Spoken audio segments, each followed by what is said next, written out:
우리 로마서를 보다 보면 어떤 느낌이 들어야 되냐면, 우리가 지금까지 신앙해 왔던 것과는 좀 다르네, 이런 생각을 가져야 됩니다.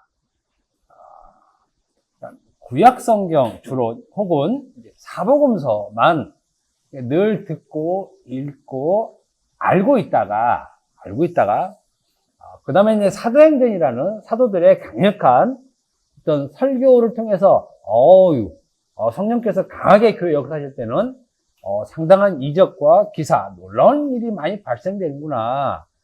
기독교가 나름대로 상당히 놀랍다라는 그런 생각을 갖고 있을 수 있지만, 로마서로 들어가면 이거 우리가 혹은 내가 알던, 내가 듣던 신앙과 많이 다르다는 그 차이점을 찐하게 느끼면서 동시에 내가 지금까지 들어왔던 많은 설교와 무엇이 다른지에 대한 확연한 차이성을 알아야 돼요. 만약 이것을 모르면 로마서를 헛들은 것이에요. 헛들은 것.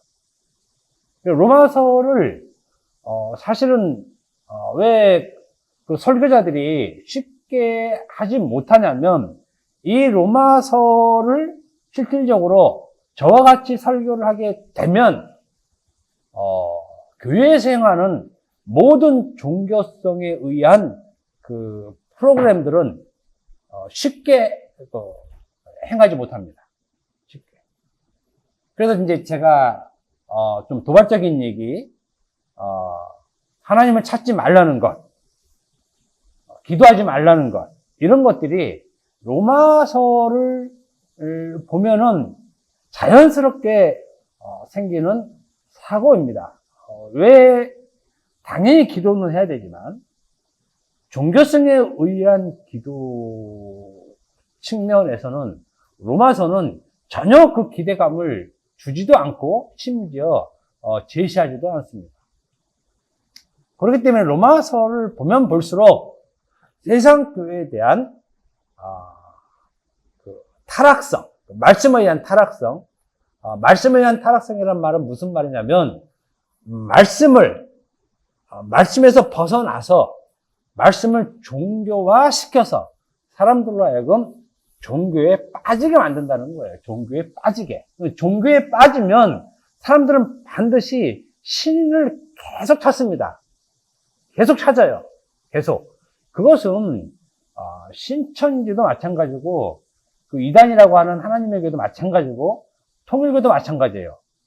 통일교, 신천지, 또 하나님의 교회, 심지어 기독교도 같은 유형으로 종교성이 심어져 있기 때문에 그렇게 열심히 하나님을 찾는데, 로마서를 자세히 아주 디테일하게 보다 보면 하나님을 그런 식으로 찾는다는 근거와 내용 자체가 없습니다. 심지어는 복음서에 거의 그렇게 나와 있는 것이에요. 그래서 이 로마서를 쉽게 설교하지 못합니다.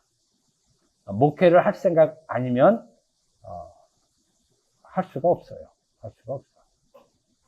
여러분들은 로마서를 잘 들으시고, 기독교라는 종교가 이렇구나라는 그 확실한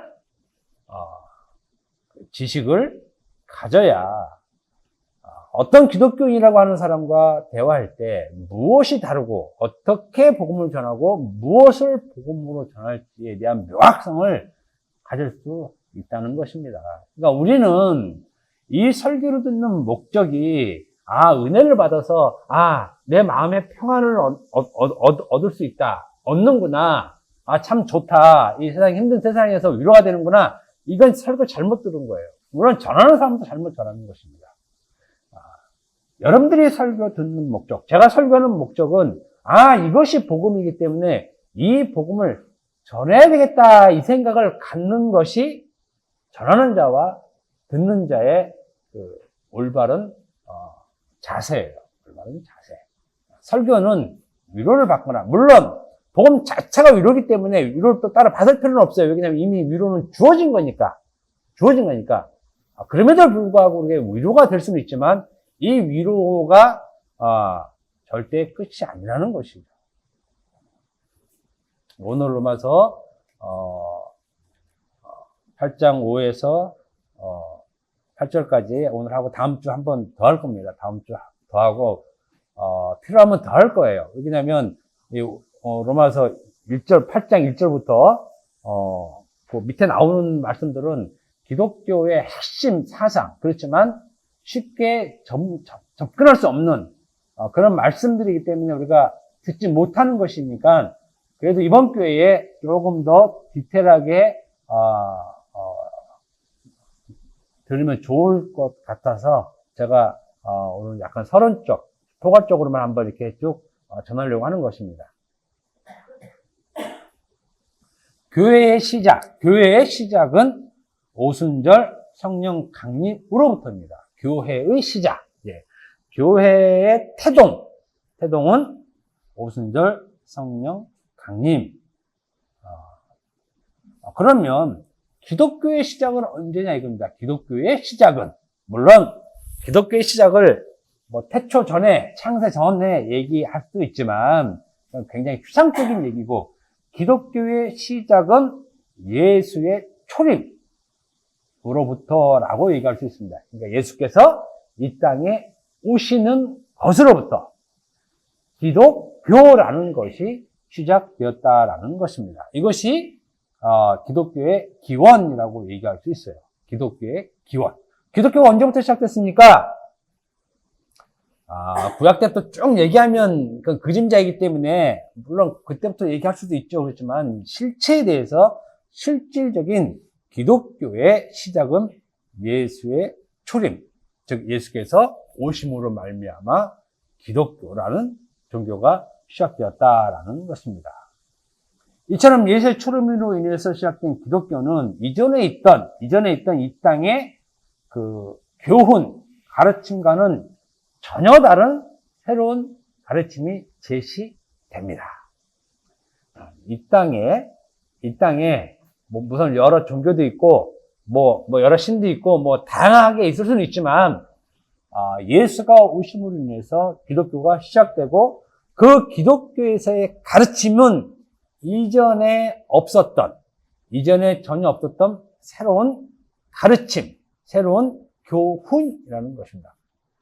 그리스도의 교훈이라는 거죠. 그래서 그건 기독교인데, 그럼 예수께서 오심으로 인해서 이 땅에 시작된, 제시된 가르침은 무엇이냐 했을 때 그 새로운 가르침은 바로 천국 복음입니다. 천국 복음. 그러니까 이건 지금 굉장히 낯선 용어예요. 낯선 용어야. 이게 지금 예수께서 처음 말씀하신 거죠. 예수께서 하신 말씀이에요. 마태복음 4장 23절 한번 봅시다. 마태복음 4장 23절. 한번 읽어봅시다. 마태복음 4장 23절. 자, 시작.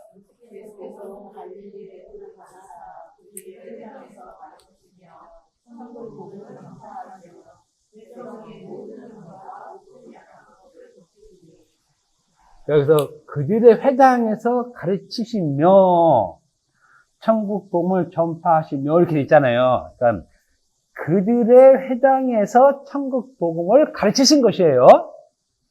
그들의 회당에서 천국 복음을 가르치신 것. 그러니까 그들의 회당이라는 곳은 율법이 선포되는 것이죠. 그 율법이 선포되는 곳에 예수께서는 천국 복음을 가르치신 거예요. 예수께서 이 땅에 오셔서 처음 한 말이야, 이게. 처음. 그래서 천국 복음 그러면 이거 여러분들 나가서 같은 기독교인인데도 예수께서 천국 복음을 전하시는데 그러면 낯설어 해요. 이게 또 이단 아니야? 이렇게 들을 거, 이단. 이단. 제가 너무 이쪽으로 좀 치우쳐 있나? 기독교인들도 낯설게 생각해요. 복음이라는 말도 낯선데 여기다 천국 복음 그러면 더 낯설게 시작해서 경계를 해요. 저것도 이단 아니야? 이렇게. 근데 이 말은, 이 용어는 예수께서 이 땅에 오셨을 때 처음 하신 말씀이에요. 처음 쓴 용어지, 자기 자신이. 이전에 쓰지 않았는데, 기독교에서 처음 시작은 천국 복음이라는 용어로 시작을 했던 거예요. 그러니까 이 말은 무슨 말이냐면, 기독교의 가르침의 제일 첫 핵심은 무엇이냐? 천국 복음이라는 거예요. 천국 복음. 천국 복음은 기독교 신앙에서 가르쳐야 할 최우선 가르침이라는 것이에요. 천국 복음이. 우리는 정반대죠. 정반대이거나 천국 복음을 전혀 모르고 이 기독교 신앙에서 하는 거잖아요. 이렇게 해. 그렇지만 예수께서는 자기 자신이 오실 때 제일 처음 가르치셨던 것이 천국 복음이었다는 사실이고, 이 천국 복음이 기독교의 그 교회 가르침의 핵심이라는 사실이라는 거죠. 교회, 가르칠 교잖아요. 그 가르침의 핵심적인 가르침이라 이 얘기인 것입니다. 그런데 여기서 우리가 천국 복음이라는 이 용어가 주는 의미에 대해서 알아야 됩니다. 천국 복음이라는 이 용어가 주는 의미, 그것은 이 땅에 존재했던 복음은 복음이 아니라는 것입니다. 이 땅에 존재한 복음은 복음이 아니라라는 의미가 있다는 것입니다. 천국 복음이 옴으로 인해서 이 땅에 있는 땅의 복음은 복음으로의 효력이 완전히 상실됩니다. 복음으로의 효력이 상실돼요. 그러니까 천국 복음이 왔잖아요. 예수께서 가르치셨잖아요. 그러면 이 천국 복음도 있고 땅의 복음도 있어서 이 복음이 둘이 합성을 해서 천국 복음도 복음이고 땅의 복음도 복음이다. 이것이 안 된다는 것입니다. 천국 복음이라는 것이 예수를 통해서 왔으면 예수께서 온 그 땅에 있던 복음은 복음으로의 효력이 완전히 상실된 복음이 되었다는 것을 의미하는 것이에요. 그래서 오직 이제 복음은 천국 복음만이 유일한 복음으로 작용되고 제시된 것입니다.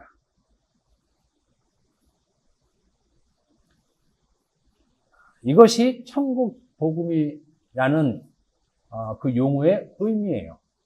땅의 복음은 이제 복음으로의 효력은 없다라는 것이죠.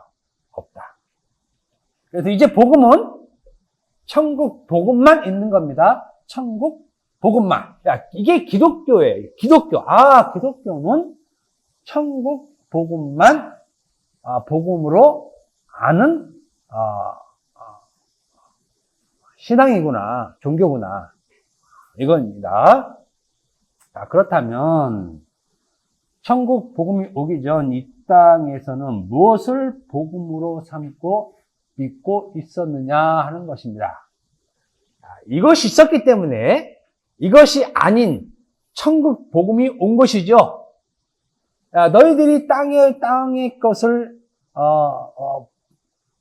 복음으로 알고 있는데 그것은 잘못된 거야 라고 예수께서 천국 복음을 갖고 내려오셨다는 거예요.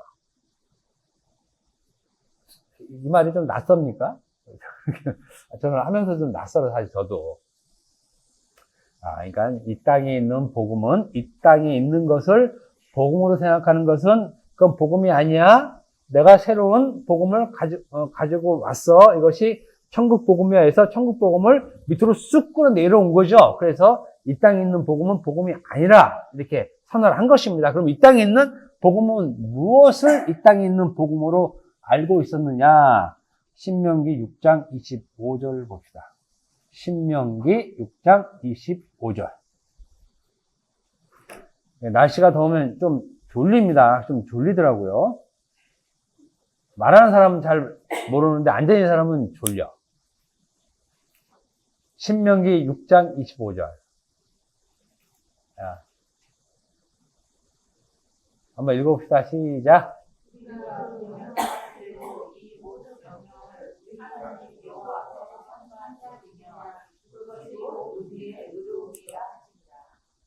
아멘. 자, 이게 구약성경만 보면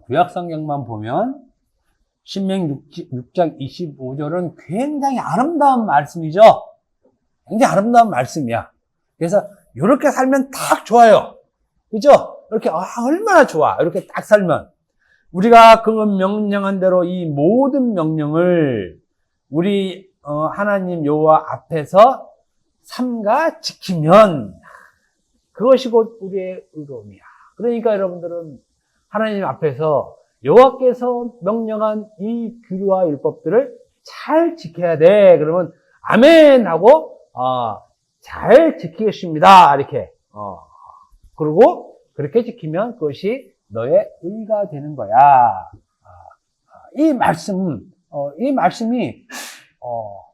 구약 시각으로 보면 굉장히 은혜로운 말씀입니다. 그런데 천국 복음이 오기 전 이 땅에서 복음으로 여기고 있었던 것이 바로 요거라는 거예요.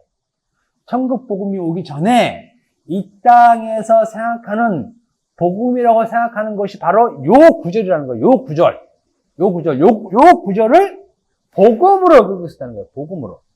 그러니까 한 절로 굉장히 잘 표현한 것이에요. 그래서 이 한 구절, 신명 6장 25절을 유대인들에게 이렇게 주면은, 다 무릎 꿇고, 아멘 할 수 있다는 겁니다. 아멘. 무릎 꿇고.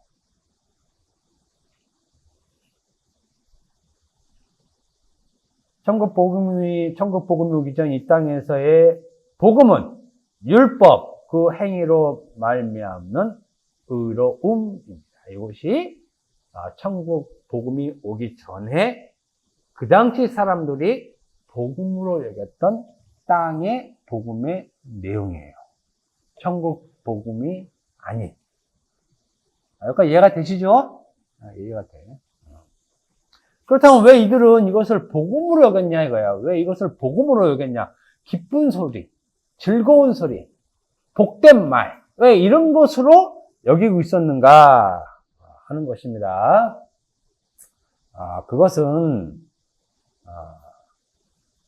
율법 행위로 맘는 의로움으로 인해 주어지는 하나님의 복 때문이에요. 율법 행위로 말미암는 그 의로움으로 인해서 하나님이 주시는 복 때문에 복음이 된 거라는 것입니다. 그들에게. 신명기 6장 1에서 24절을 보면, 요거 시간이 많으면 쭉 읽으면 되는데, 신명기 6장 1절에서 24절의 말씀을 쭉 보면 막 그냥 진짜 구약에 그 은혜로운 말들이 그냥 쫙 나옵니다. 쫙 나와요. 그런데, 이 말을, 정리해서 제가 말씀드리면, 율법 행위로 말미암는 의로움으로 인해 주어지는 복이 무엇이냐 이거예요. 그것은 번영이죠. 아름다운 땅, 아름다운 성읍, 집, 파지 아니한 우물, 심지 아니한 포도원과 감람나무 등입니다. 그러니까 율법 행위로 의로움으로 인해서 주어지는 복이 이렇다는 것이에요. 이것으로 항상 복을 누리고 사는 것. 그래서 이들이 이것을 복음으로 여겼다는 것이에요. 복음. 자기들의 복음. 하나님의 말씀을 잘 지켜 준행하고 그 말씀을 따라 살면 하나님이 이러한 복을 주시는구나 라는 요 구조를 자신들의 복음으로 여겼던 것입니다. 지금 요 구조가 한국 교회에서 하나님을 믿는 딱 그 신앙이에요. 딱 그 신앙이야. 이 신앙을 가지고 교회를 가죠. 그래서 새벽 기도 가는 사람이 딱 이 구조, 이 생각을, 이 복음을 가지고 교회에 가서 기도하는 거예요. 특히 나이 드신 분들이죠. 전혀 예수 안 믿는 나이 드신 분들, 가면 나이 드신 분들이 대표적으로 자기 자녀들을 위해 기도하죠. 남편을 위해서는 기도 안 해요. 남편을 위하는데 자기 자녀들은 기도를 해. 이게 딱 이 구조라는 거예요. 복음으로 생각하는 것이 있어요. 자기들이. 그래서 이 복음으로 생각하는 이것을 기반으로 해서 기도하는 거예요. 그래야지 하나님이 그 복을 내려주시니까. 그래서 자기들이 생각하는 복음 안에서 하나님을 생각하고 있는 것이죠. 전혀 기독교가 아니에요. 왜 기독교가 아니냐? 기독교는 천국 복음으로 시작된, 그리고 이 가르침으로 시작된 종교예요. 근데 지금, 기독교에 생각하고 있는 것은 천국 복음으로 시작하는 것이 아니라 율법, 그 행위에 의해서 주어지는 복을 복음으로 생각하고 하고 있는 것이죠. 그렇기 때문에 땅의 것을 복음으로 여기고 있기 때문에 기독교가 잘못됐다는 것입니다. 기독교가. 여기서 우리가 분명히 알 수 있는 사실은 이 땅에서 복음이라고 여기는 것은 율법이라는 것입니다. 실질적으로. 어떤 수식어를 붙이고 어떤 말을 해도 이들에게 복음은 율법과 그 율법 행위로 말미암는 물질적 풍요입니다. 이것이 이들에게 복음으로 작용하고 있는 것입니다. 그리고 이것을 천국 복음으로 믿고 있는 것이에요. 하나님께서 우리에게 준 복음 이렇게 착각을 하고 있는 것이죠. 땅의 복음을 천국 복음으로 잘못 오해하고 있는 것이라는 것입니다.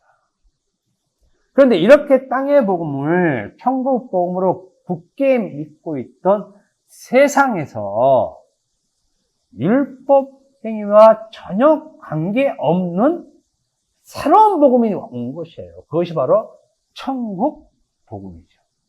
그래서 예수께서 맨 처음에 얘기한 복 얘기가 그래서 산상수훈에서 그 팔복이라는 것이 나오는 거예요. 팔복이라는 것이.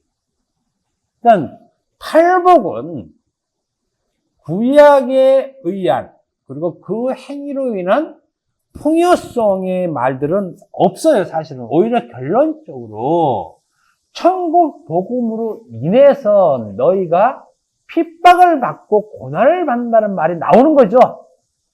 그죠? 분명히 예수께서 천국 복음이라고 하는 것을 말씀으로 표현하는데 그 표현의 결론은 이것으로 인해서 너희가 핍박을 받는다 이거예요. 이게 기독교라는 거지, 기독교. 그러니까 기독교는 그 행위에 의해서 주어지는 복을 전혀 복음으로 여기지 않는 것이 기독교의 첫 시작부터 제시가 된 것이에요. 제시가 된 것. 그래서 만약에 기독교가 구약을 잘라버리고 구약을 제끼고 극단적으로 얘기하면 신약만 갖고 있었으면 이런 형태가 없죠. 새벽 예배를 가고 하나님께 부르짖고 이런 건 있을 수가 없어요. 있을 수가 없어. 예, 신약 성경에는 그런 내용이 전혀 없으니까. 그런데 구약에 있잖아요. 그런데 구약을 잘못 본 거야. 구약을. 그리고 구약을 보니까 좋거든. 그러니까 이쪽으로 훅 쏠리고 이쪽을 강조해서 신약을 확 약화시켜버려서 기독교 색채를 그냥 무채색으로 만들어버리는 거예요. 무채색으로. 복음을 완전히 왜곡시켜 버린 것이죠. 그래서 예수께서 오시고 천국 복음을 전하면서 기독교는 이 땅에 전에 없던 새로운 신앙의 지표를 발생시킨 것이라는 것입니다. 천국 복음으로 인해서 신앙의 새로운 지표, 즉 신앙의 지표는 천국 복음이라는 이 틀을 하나 딱 올려놓게 된 것이고, 이 천국 복음을 시작으로 해서 기독교는 그 가지와 열매들을 맺게 되는 것입니다. 그러니까 기독교의 제일 밑에 이 뿌리 근간은 천국 복음이죠. 여기서부터 자라나고 열매가 맺고 가지치기를 하는 것인데, 바로 이렇게 한 사람들이 사도죠. 사도. 대표적으로 사도 바울이 그 일을 한 것이에요. 그래서 우리가 바울의 글을 보면 기독교라는 명확성을 알게 되는 것이에요. 엘리야를 보면 몰라, 그죠? 이사야를 보면 몰라요. 이사야를 보고 에레미야를 보고 다니엘을 보고, 그 누구를 봐도 이 사람들 보고 기독교라는 인식을 가질 수가 없어요. 전혀 없어요. 전혀 없어. 만약에 구약만 놓고 보면 여기서는 기독교라는 가르침을 찾아볼 수가 없다는 거예요. 신약이라는 게 있기 때문에 이 신약의 내용을 가지고 다니엘을 보면 찾을 수가 있겠죠. 어떻게 해서든지. 근데 다니엘 자체를 보면 전혀 찾을 수가 없어요. 왜? 기독교가 제시되어 있지 않기 때문에. 행여 제시가 되었다 그래도 굉장히 희미해서 알 수가 없어요.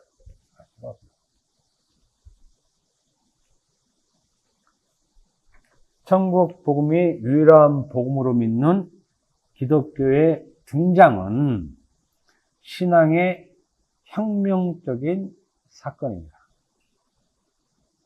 천국 복음의 등장은 신앙의 혁명적인 사건이에요. 그 혁명적인 사건이란 말은 무슨 의미냐면, 율법에 기반한 땅의 복음은 완전히 다른 복음으로 신앙 원리에서 배제됨을 의미하는 것입니다. 천국 복음이 옴으로 인해서 율법에 기반한 땅의 복음은 다른 복음으로 치부되었다는 것이에요. 다른 복음. 이건 굉장히 중요한 겁니다. 굉장히 중요한 것이에요. 천국 복음만이 유일한 복음으로 제시되었고, 반면에 율법을 기반으로 한 땅의 복음은 다른 복음으로 신앙 원리에서 완전히 배제되고 심지어는 배격되었다는 거예요. 완전히. 이것이 혁명이라는 것입니다. 그래서 제가 언젠가 한번 얘기했는데, 진정한 종교개혁은 천국 복음이 올 때 진정한 종교개혁이 된 것이에요. 이때가. 만약에 이때 사도들의 가르침에 따라서 쭉 왔다면 종교개혁은 일어날 필요가 없었죠. 왜? 그때 이미 종교개혁이 되었기 때문에.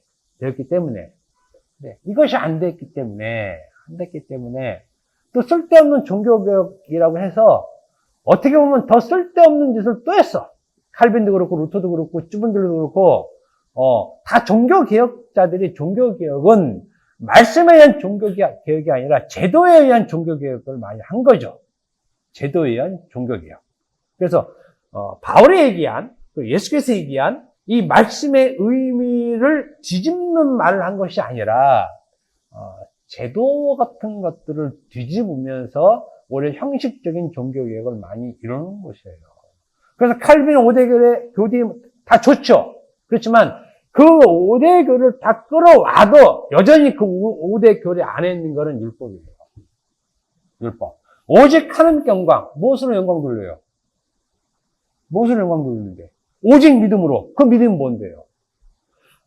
그 말을 다 끄집어서 그 내용을 확 다, 이렇게 펼쳐보면, 오직 하나님께 영광은 하나님 말씀대로 잘 사는 것이에요. 다 그래요. 말만 번지르르하지 내용을 다 뜯어보면 칼빈의 종교개혁도 다 율법으로 다시 돌아가는 거예요. 이신칭이 좋죠.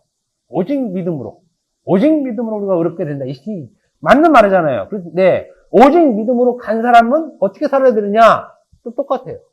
율법으로. 결국은 돌고 들어오면 제일 끝은 율법으로 안 되니까요. 어떤 경우든지 마지막은 율법이야. 마지막은 율법. 그거 해결을 못해요. 해결을. 그러니까 용두삼위격이죠. 말은 잘해놓고 끝에 가면 율법으로 끝나는 거예요. 어떤 경우든지. 그래서 제가 답답하다는 거예요. 답답하다는 거예요.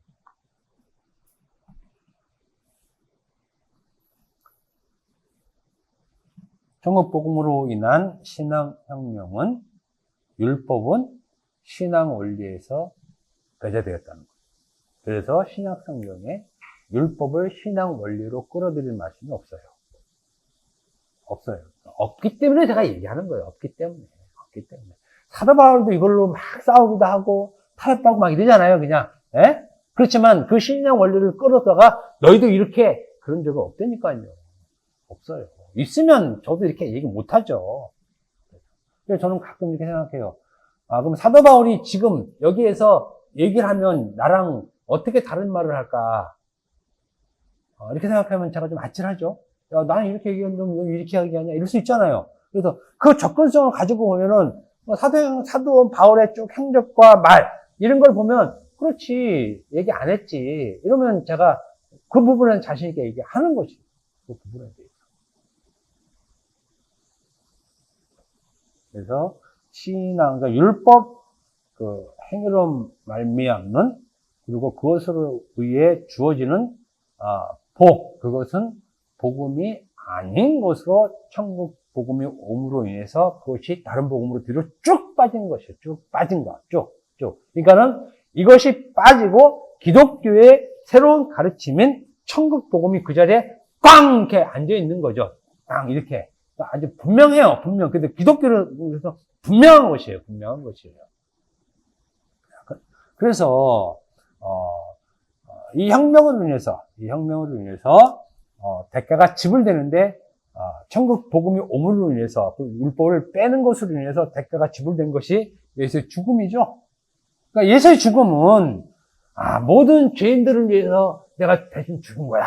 이거 결론적으로는 그렇게 얘기할 수 있죠. 그렇지만 의미는 예수의 죽음은 율법을 뒤로 다른 복음으로 빼놓는 것에 대한 대가예요.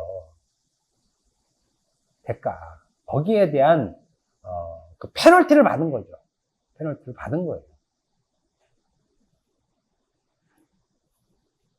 마태복음 20장 17절에서 19절 보면은 예수께서 십자가에 못 박힐 것이나 제3일에 살아나리라 라는 예수께서 직접 얘기를 해요. 나는 십자가 못 박혀 죽을 거야.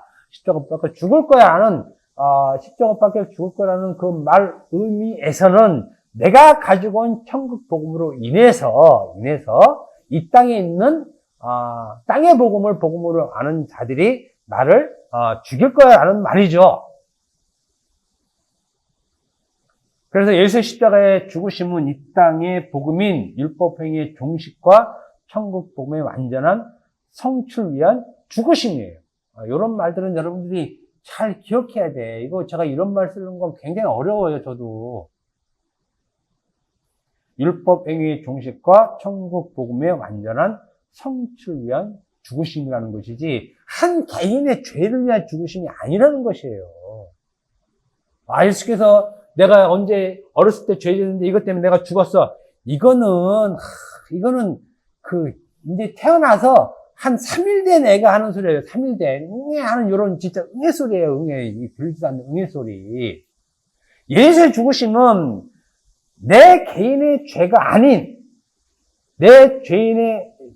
개인의 죄가 아닌 율법 행위의 종식과 천국 복음의 완전한 성취를 위한 죽으심이라는 것이에요. 율법 행위 안에 있는 나, 그죠? 이때 자기의 죄가 이 안에 들어가 있는 것이지.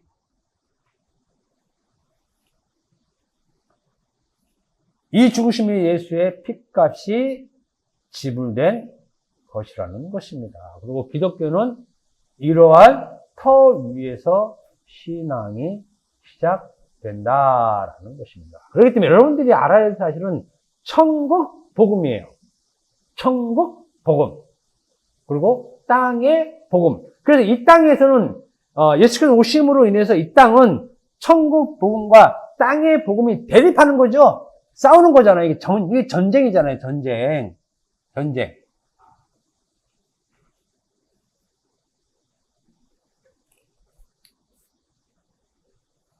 그럼 왜 이런 소리를, 지금 몇 시에 벌써? 벌써 이게 시간이 또. 이게 지금 본론 들어가지도 않았는데. 왜 이런 소리를 하는가? 로마서 8장 5절에서 8절을 보면, 땅의 복음을 가진 사람들을 바울이 얘기하죠. 네? 자, 여러분 잘 보세요. 예수께서 오셨을 때는 땅의 복음을 복음으로 가진 자들에게 온 거잖아요. 그러고 나서 교회가 시작되잖아요. 교회는 처음부터 천국 복음을 복음으로 갖고 있는 신앙이잖아요. 그런데 요 신앙 안에 역으로 땅의 복음을 복음이라고 갖고 온 자들이 있는 거예요. 이제. 예수께서 오셨을 때는 자기 자신이 땅의 복음 있는 곳으로 왔는데 와서 복음을 전파하고 자기는 승천하셨는데 이 땅에는 역으로 땅의 복음이 복음이라고 하는 사람들이 또 들어온 것이 이렇게. 그래서 여기 섞이게 되는 거죠. 교회 안에 섞이게 되는 거야. 세상이죠. 똑같이. 교회도 넓은 의미에서는 세상이라는 거예요. 넓은 의미. 교회는 절대 특정 건물이 절대 아닙니다. 만약에 우리가 한 10만 명 있는 사람들에게 같이 있어. 10만 명 모인 궁중 속에 우리가 있어요. 그러면 거기서 교회죠. 그런데 교회인데 세상 교회와 같이 있는 거죠. 세상과 같이 섞여 있는 것 뿐이에요.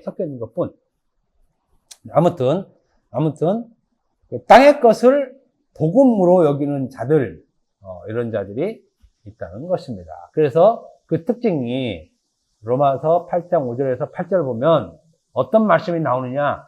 육신이라는 말이 반복된 표현을 쓰죠. 육신이라는 거. 그래서 거기 보면 육신을 따르는 자 나와요. 육신을 따르는 자, 또 육신의 생각을 가진 자, 육신의 생각을 하는 자, 그리고 육신에 있는 자들 이렇게 표현을 조금씩 다르게 하죠. 그래서 종합해보면 육신과 관계된 자들이 있다는 거예요.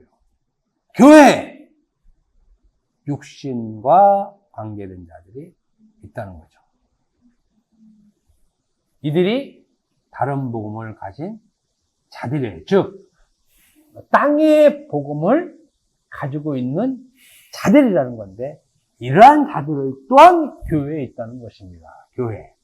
그렇다면, 예수를 믿는다 하고, 구원을 받았다라고 하지만, 다는 아니다, 이거죠. 다는 아니다. 그 중에 가라지들이 있습니다. 그 가라지들이 육신을 따르는 자, 육신의 생각을 갖고 있는 자, 육신 안에 있는 자들이 있다는 것이에요. 굉장히 중요한 바울의 표현이죠. 그러면 여기서 마찬가지지만 육신을 따르는 자가 있고 영을 따르는 자가 있고 육신의 생각을 가진 자가 있고 영의 생각을 가진 자가 있고 육신에 속한 자가 있고 영에 속한 자가 있는 거죠. 이 구분이라는 것이요. 구분. 그래서 천국 복음을 가진 자가 있고 천국 복음을 생각하는 자가 있고 천국 복음 안에 있는 자가 있고 반대로 땅의 복음을 안에 있는 자가 있고 땅의 복음을 생각하는 자가 있고 이게 구분이 되는 거죠. 이 구분. 그러니까 바울은 지금 이 말씀에서 어떠한 사람이 육신을 따르는 사람인지 어떠한 사람이 영을 따르는 사람인지 뚜렷하게 구분해 준다는 거예요. 그래서 판단하라는 것이에요. 판단. 이걸 판단 못하면 교회 다니지 마세요. 바보같이 왜 다녀? 이거는 내가 판단하는 것이 아니라 바울이 그렇게 판단하는 것을 우리한테 얘기해 주는 것이에요. 로마 교회들한테 야 봐, 너네 좀 육신을 따르는 자 있습니다. 영을 따르는 자가 있습니다. 그럼 물어볼 거 아니에요. 그럼 영을 따르는 자가 누구고 육신을 따르는 자가 누군지. 그럼 우리가 그 얘기해야 될 거 아닙니까? 근데 이걸 판단을 해서 네가 뭔데 사람을 함부로 판단해. 판단 못하는 게 바보예요. 판단 못하는 게 희미해갖고 돈에는 판단이 아주 빠르죠. 답답해 죽겠어요. 기독교인들이 세상에 제일 이 말을 심하게 하고 싶은데 이것도 안 되고 제가 병신 같아요. 어디 가서 예수 믿는 사람 보면 답답해. 말귀도 못 알아먹고 어떨 때 보면 제가 이런 하면 또 안 되고 하여튼 바울은 이렇게 구분을 잘 해주고 있다는 거야. 친절하게 해주잖아요. 친절하게. 근데 심한 말 친절하게 설명해주면서 말은 굉장히 심해. 만약 우리가 이 정도로 바울같이 심하게 얘기하면 뭐 인간관계 끝나. 근데 이렇게 심하게 한 사람 없잖아요. 우리 가운데도. 그죠? 왜 어떻게 심하게 하냐면 야, 너 하나님과 원수야. 하나님이 널 원수로 생각해. 이 마귀 새끼야. 지금 이 얘기하는 거예요. 원수가 뭐예요? 대적자야, 대적자. 하나님을 대적하는 사람. 대적하는 자. 원어는 똑같아요. 대적자예요. 대적자. 원수는 대적자. 절대 서로, 뭐라 그럴까? 죽여야 사는 관계. 원수잖아요. 원수인데, 뭐 좋게 지낼 수 없잖아요. 그 관계라니까요. 하나님과 원수. 근데 하나님과 원수를 대표적으로 누굴 얘기해요? 성경에서. 하나님과 원수는 누구예요? 대표적으로 말할 때? 예? 또 나 그런 사람, 그렇게 오버하지 말고. 마귀예요, 마귀. 하나 콕 찍어서 얘기하면, 우리 대적 마귀가 이런 표현을 쓰잖아요. 우리 대적 마귀가. 표현을 썼기 때문에 그래요. 베드로전 5장 8절 보면 근신하라 깨어라 너희 대적 마귀가 원수 마귀가 이렇게 하죠. 마귀. 근데 마귀의 형체가 안 보이잖아. 그죠? 이 마귀 같은 새끼야 그러면 형체가 안 보이니까 알딸딸한데 마귀가 누구냐? 하나님과 원수된 사람들을 얘기를 해요. 하나님과 원수된 사람이 누구냐? 육신을 따르는 사람. 육신의 생각을 가진 사람. 육신 안에 있는 사람이 마귀라니까요. 그럼 마귀는 누구예요? 마귀는 뭐 알잖아요. 그러면 여러분들 보는 그 대상 대부분은 다 마귀예요. 그래서 근데 그 말 못하죠? 마귀 새끼야. 그 말 못하잖아. 못해요. 왜? 그만큼 우리 겁쟁이야. 겁쟁이. 저도 마찬가지지만 함부로 마귀 새끼 했다가 또 우리가 고발당할 수 있고. 이 얘기는 다음 주에 조금 더 이제 자세하게 할 것입니다. 그렇기 때문에 우리가 알아야 될 것은 천국 복음이 왔는데 이 땅에는 여전히 땅의 것을 복음으로 생각하는 육신에 관계된 자, 육신과 관계된 자들이 있다는 것입니다. 이들이 바로 하나님과 원수예요. 바울이 지금 그 얘기를 하는 거예요. 육신의 생각은 하나님과 원수가 되나니 그러잖아요. 육신을 생각하는 사람은 하나님과 원수가 된다는 거예요. 그게 사망이라는 거죠. 죽음.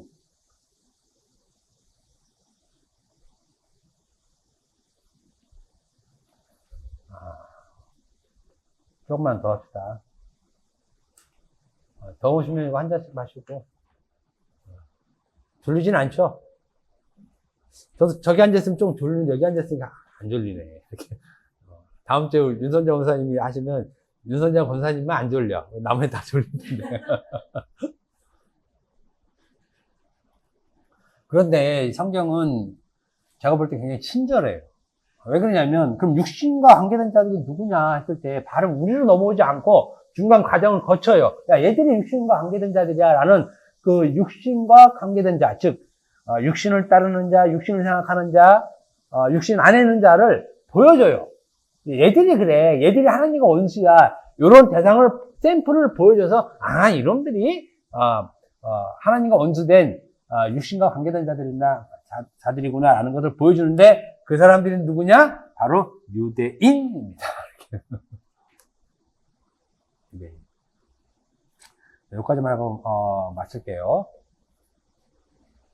일단 유대인이라는 거 아시고, 육신과 관계된 하나님의 원수들만이 가지고 있는 뚜렷한 특징이 있어요.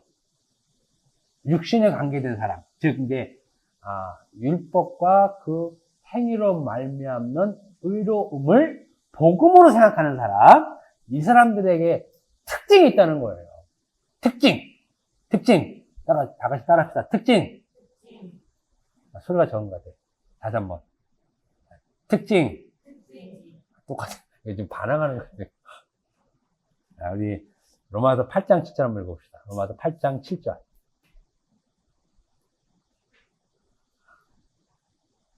읽읍시다. 시작.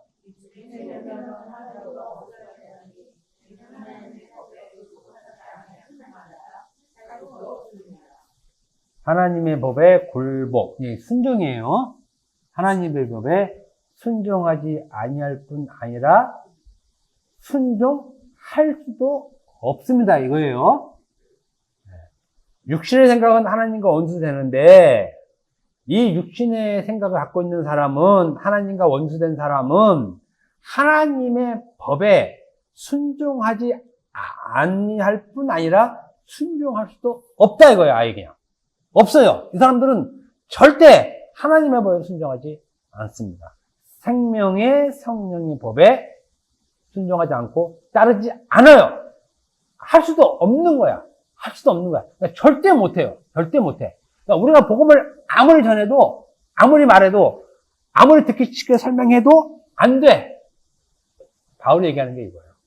할 수 없다. 하나님의 은혜로만 된다는 것이지 안 된다는 거예요. 하나님의 법에 굴복하지 않는 것, 못한다. 절대 예수 믿지 못해요. 절대 못 믿습니다. 어떤 말을 해도 못 믿습니다. 예, 씨 뿌리는 자를 위해 또 알 수 있죠? 알 수 있어요. 그러니까 다 연결돼요, 이게. 그냥 하는 말이 아니에요. 그러니까 이 말, 하나님의 법에 굴복하지 아니할 뿐 아니라 할 수도 없다, 이 말을 마태복음 10장을 끌고 들어가면, 듣긴 들어도 깨닫지 못하고, 보긴 보아도 알지 못하고, 이런 말 똑같은 거예요, 이 말이. 똑같아요, 말이. 그래서 회개하지 못하게 한다는 거죠. 돌이키지 못하게 한다는 말이 이 말이에요. 그러니까 구원을 막아버리는 거지, 열어놓는 게 아니라는 말입니다. 이러한 사람들이 바로 누구냐? 유대인. 대표적인 사람들 얘기예요. 그리고 이 유대인의 비슷한 그 특징을 갖고 있는 사람들이 기독교인. 예수만 믿는 기독교인. 그러니까 믿는 건 예수만 믿지, 내용은 여전히 땅의 율법을 내용으로 갖고 있는 사람. 모양만 예수예요. 모양만 예수. 내용은 전혀 그렇지 않은 사람들이 기독교인이라는 것입니다. 그래서 여러분들이 기독교인을 보면 저와 같은 답답함을 가지고 있어야 돼요. 안타까움도 있어야 돼요. 전 답답해서 어떻게 말할 수가 없어요. 뭐 배우기라도 못 배웠으면 혹시 좀 지식이 떨어져서 뭐 그렇게 생각할 수 있는데, 멀쩡한데 말귀를 못 알아봐. 다음 시간에 조금 더 디테일하게 아는 내용이지만 우리가 복음을 전할 때 더 용이하게 여러분들에게 말을 전하기 위해서 제가 조금 더 풀어서 설명을 다음 주에 계속해서 하겠습니다. 기도하겠습니다.